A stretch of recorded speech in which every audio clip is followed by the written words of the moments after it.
Teacher living in the middle of nowhere. Her dryer just broke. Repairman won't make the drive. She has 2 months of savings and 4 options on the table, the cheapest costing nothing and the priciest running 1800. She asks the internet, is a broken dryer an emergency? Hey Profiteer, Eric here. Welcome back to Real Money Stories. Today we're pulling from the Personal Finance subreddit, and the question sounds mundane on the surface, but it opens up something worth thinking through carefully. This one comes from the Personal Finance subreddit. 326 upvotes and 462 comments. Let me read it in their own words.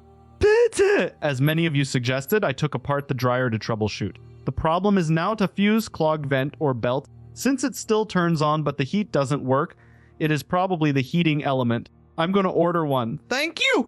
Would you consider a new washer dryer an emergency? Right now I have 1 month of income set aside for emergencies and 1 month set aside for my slow months. I'm a teacher. My dryer just broke and I live in the middle of nowhere, so repairmen don't want to come out here. My 1. Do nothing, hang dry everything. I have a roommate, so this is not viable for very long. $0. 2. Get a used dryer off Facebook. I'll have to pay someone to move it in and take my old dryer to the dump. $800. 3. Buy a new dryer from a big box store and have them deliver, install, and take away the old one. My washer is 15 plus years old, so I'll have to replace it later. $1,000. 4. Buy the stackable washer dryer that I want. Sell the washer for a couple $100. $1,800. None of these would wipe it out, but I only have 2 months of savings. What would you do?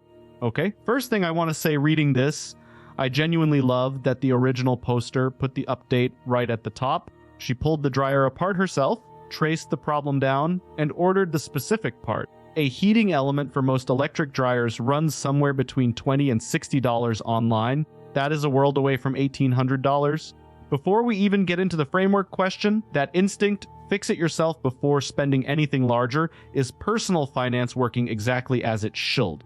I've been writing about money for over a decade, and the pattern I keep seeing is that people frame appliance problems as binary, replace it or suffer, but there's almost always a third path, and that path is usually a YouTube video and a $30 part. Now, let's answer the original question. Because even if this heating element fix holds, she's going to face this same framework decision again someday. Worth having a clear answer ready. Framework 1, the emergency fund test. What does an emergency fund actually cover? The 3-part test I'd apply is the expense unexpected. Is it necessary? Is it urgent? If all 3 are yes, you're looking at a legitimate draw from that fund. A broken dryer in a rural area where no repairman will show shared with a roommate passes all 3. Unexpected. Necessary. Urgent. That's the definition. So yes, if she had needed to buy a dryer, this absolutely qualifies as an emergency. Here's where a lot of people go wrong. They treat the emergency fund like a savings account with guilt attached. They feel bad spending from it. Some would rather put the purchase on a credit card at 22% interest than touch those savings, which is exactly backwards. The whole point of the fund is the draw. You build it back afterward. That's the cycle, so the fund is fair game. But which option? Framework 2 opportunity cost analysis. She laid out 4 choices with clear prices. Let's walk through them honestly. Option 1, hang, drying everything. She already called it not viable with a roommate. Cross it off. Option 4 is the $1,800 stackable set she wants. This is where I'd pump the brakes hard. The emergency fund covers the need, not the upgrade. Wanting a nice stackable unit is completely valid, but that want is a separate financial decision from the dryer being broken. Combining them is how emergency situations turn into expensive lifestyle purchases, and that's a pattern worth catching before it catches you. Option 2 is the $800 used unit off Facebook Marketplace. The hidden cost here is the labor, the dump fee, and the uncertainty of buying a used appliance with no history. Could be fine, could break in 4 months. Option 3, a new dryer delivered and installed with the old one hauled away for $1,000 is the clean answer if a new dryer is actually what's needed. Known quality, comes with a warranty, logistics handled in one call. But here's where it gets complicated. Her washer is 15 plus years old. She said herself she'll have to replace it later. That word later is doing a lot of heavy lifting. A 15-year-old washer is not an if situation. It's a when situation, and the when is probably soon. If she spends $1,000 now on just the dryer, she's paying for delivery and installation and haul away again when the washer fails. 2 service calls, 2 fees. So the real comparison isn't 1,000 versus 1,800. It's closer to 1,000 now, plus another 400 or 500 in logistics when the washer goes, versus 1,800 as a single transaction. That math is a lot closer than it looks at first. Not saying she should buy both now. I'm saying the calculation deserves an honest look before deciding. If her finances can absorb 1,800 without wiping the fund below 1 month of expenses, and she planned on replacing the washer anyway, doing it once with a single delivery is defensible. If cash is tighter, the $1,000 dryer buys time, and that's fine.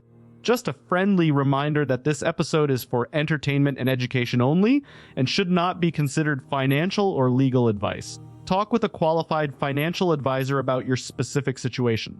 Framework 3, the emergency fund rebuild rule. Whichever option she chooses, the next move is immediate, not eventual, immediate. The 3 to 6 month emergency fund rule is the standard benchmark most financial planners recommend. She has 2 months. She's also a teacher with predictable slow months built into her calendar every year, which means that cushion needs to be solid. If she draws from the fund at all, she's now sitting closer to 1.5 months of coverage, and that gap matters as summer approaches. What I do in her position the day after the purchase, set a recurring automatic transfer from checking into a high yield savings account. Doesn't need a dramatic number. Even $80 or $100 a month rebuilds the fund steadily without feeling painful. The anti-budget method works well here. Set the transfer first, spend what's left. You never feel it because you never see the money sitting idle. Online high-yield savings accounts tend to pay meaningfully more than a traditional savings account. A quick search for high-yield savings accounts on a comparison site will surface several solid options worth a look, and checking current rates takes about 2 minutes. And here's something I want to say directly. She's a teacher in a rural area, managing a 2-month buffer on a teacher's salary while sharing space with a roommate. And when the dryer broke, her first instinct wasn't to buy the set she wanted. It was to figure out what was actually wrong. That's not someone who has it figured out wrong. That's someone doing the hard parts, right? The system is working. The heating element she ordered probably costs between $20 and $60. She saved herself somewhere between $740 and $1,740 by spending an afternoon with a screwdriver. Personal finance should be fun. The specific question was, is a broken dryer an emergency? Yes. It passes the emergency fund test. Unexpected, necessary, urgent. Draw from the fund when the need arises. Rebuild immediately after. But the broader principle here goes well past dryers. Every emergency fund question is really 2 questions in one. First, does this qualify? Second, which response is proportionate? Conflating a real emergency with a chance at an upgrade is how savings accounts get drained on problems that a $60 part could solve. She nearly spent $1,800 on a $40 heating element. The principle scales whether your fund holds $800 or $80,000. Match the response to the actual need, then rebuild right away. It always starts with the first dollar. If you found this helpful, share it with someone dealing with the same thing. Until next time, stay profitable.